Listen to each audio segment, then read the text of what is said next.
So, maybe పెళ్లయితే ఆ feeling ఉండదేమో ఇంక. ఆ! హ్మ్. అంతే. ఎప్పుడు ప్లాన్ చేస్తున్నారు మ్యారేజ్? టైం ఉంది ఇప్పుడు. హ్మ్. కానీ మంచి అబ్బాయి ఉంటే నేను చేసేసుకుంటా. ఎలాంటి ఆ! క్వాలిటీస్ కావాలి?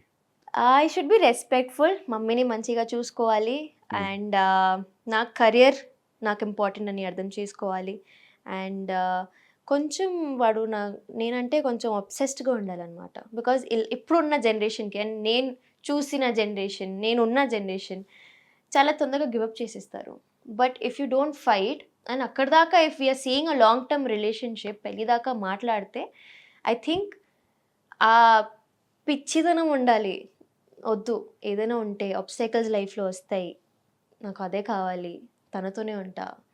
నాకు అలానే ఉండాలి. దట్ గొడవలైతే వస్తూ ఉంటాయి. Hmm. If you don't understand about each others life ఎందుకంటే I think people get married 2 lifes are getting married together. It's not like అలా చెప్తారు కానీ ఇప్పుడు మీకు మీకు 1 లైఫే కానీ అలా ఉండదు. హ్మ్. ఎలా అయినా ఇద్దరు లైఫ్స్ చూసుకోవాలి. అండ్ నేనున్న ఇండస్ట్రీలో అయితే I have to see my career. తో సపోర్టింగ్, రెస్పెక్ట్ నాకు యాక్చువల్లీ మెయిన్ రెస్పెక్టే. ప్రేమ ఎలైనా పడొచ్చు కానీ respect is very important. Hmm. And my mother. So yeah! కానీ ఈ సాయి, నైనిక మధ్య లవ్వా? ఫ్రెండ్‌షిప్పా? ఏంటది? It was love definitely. Hmm. ఎందుకంటే ఇంత జనాలు ప్రేమించారు కాబట్టి ఏదో ఒకటి ఉంది కాబట్టి ప్రేమించారు. బట్ ఇప్పుడు లేదు. బ్రేకప్. యాహ్! యాహ్! హ్మ్. ఎందుకు? అది during D14 only. There is no such reason. It's just distance వచ్చేసింది అండ్ తను కెరీర్ చూసుకోవాలి. నేను నా కెరీర్ చూసుకోవాలి. And yeah! అంటే అప్పుడప్పుడు ఒక ఇద్దరికి సెట్ అవ్వదు. అండ్ సెట్ అవ్వాలని చేసుకోవాలని ట్రై కూడా చేయొద్దు. కొన్ని సార్లు గివ్ అప్ చేయాలి. సమ్ పీపుల్ ఆర్ ఫైట్ చేయాలి జస్ట్ అన్నారు ఇందాడేదో. Only when they are right for you. Okay. Only when they hmm. Respect you and they respect your mother. Mummy మీద మాటొస్తే, మీ మీద మాటొస్తే, మీ క్యారెక్టర్ మీద మాటొస్తే, I don't want respect. I want respect. And respect అంటే నా ముందు కూడా రెస్పెక్ట్ ఉండాలి. నా వెనకాల గూడా నువ్వు ఉంటే అదే రెస్పెక్ట్ ఉండాలి. హ్మ్. So yeah! సో హ్మ్. అప్పటి నుంచి లైఫ్ చాలా బానే ఉందిలే. ఎలా పట్టింది బయటికి రావడానికి? ఎన్ని రోజులు పట్టింది? అసలేంటి రీజన్ ఏంటి బ్రేకప్‌కి? రీజన్ లేకుండా ఎందుకుంటది బ్రేకప్‌కి? కొన్ని చెప్పలేను. హ్మ్. బట్ రీ ఎన్ని రోజులు పట్టింది బయట రావడానికే అయితే ఒక 1 year. And I think even now somewhere it kind of disturbs me but I am over it. నాకు నేనింత స్ట్రాంగ్ అయినా ఇప్పుడు. అప్పుడు ఉండేది నైనిక వేరు. ఇన్‌ఫాక్ట్ ఈవెన్ నౌ డీలో ఉన్న నైనిక వేరు. ఇప్పుడున్న నైనిక చాలా వేరు. నేను నా మీద ఎంత వర్క్ చేసుకున్నా నాకు తెలుసు. నా సెల్ఫ్ కాన్ఫిడెన్స్ ఎంత పోయింది, సెల్ఫ్ వాల్యూ ఎంత పోయింది, నాకున్న నేను you know people can love me also అని ఫీలింగ్ ఎంత పోయింది అది నాకు తెలుసు. నేనెంత పడ్డానో లైఫ్‌లో నాకు తెలుసు. అండ్ నేను మమ్మీ ఎంత చూసాము మళ్ళీ సేమ్ థింగ్స్‌ని అది మాకు తెలుసు. సో వాడు తప్పు అని కానీ నేర్చుకోవాలి. I think men should learn how to treat women nicely. Men should learn. ఇప్పుడు నేనిక్కడ డైరెక్ట్‌గా చెప్పేస్తాను.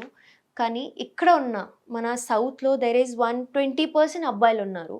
హూ థింక్ థట్ నేనొక అమ్మాయిని ప్రేమిస్తే నేను హి నాట్ హీరో. నేను సుపీరియర్ అనుకుంటారు. నేనేదైనా చేసుకోవచ్చు. హ్మ్. తను చేయకూడదు. తను చేస్తే నేను తిట్టొచ్చు, కొట్టొచ్చు, ఏదైనా చేసుకోవచ్చు. అలా మెంటాలిటీ ఉండకూడదు. Because I think upbringing is very important. ఇప్పుడున్న మన కేసెస్ కూడా that is the same thing. Men should understand that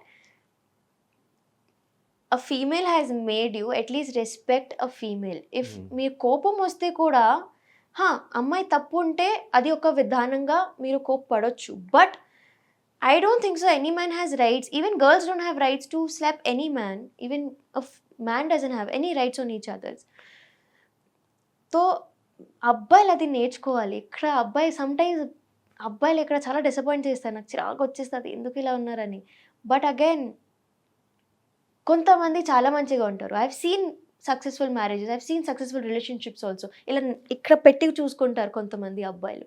అలా కూడా అది ఉన్నారు. చెప్పలేం. చెప్పలేం కానీ నేను బయటకి అట్లా కనిపించినా లోపల వాళ్ళకి మరి ఎన్ని గొడవలున్నాయో. గొడవలున్నా కూడా I hmm. Think I maybe have sort out scene చేసుకొని హా! సార్ట్ ఔట్ సార్ట్ ఔట్ చేసుకొని అవుతూ మాట్లాడుకోవడం ఉంటే వేరు. అది ఓకే యాహ్! కదా! హ్మ్. కానీ మరీ అలా అబ్యూజివ్ అవ్వకూడదు. హ్మ్. గొడవలొస్తాయి ఎందుకు రావు. కానీ హ్మ్. అబ్యూజివ్ అనేది అండ్ అమ్మాయిలు గూడా ఎందుకు నేనే భరించా. అమ్మాయిలు భరిస్తారు అబ్బా! అమ్మాయిలు కొంతమంది ప్రేమిస్తే అన్నీ భరిస్తారు. భరిస్తారు. కొంతమంది హ్మ్. Hyderabad is a mix of population అండి. అమ్మాయిలు కూడా కరెక్ట్ అనను.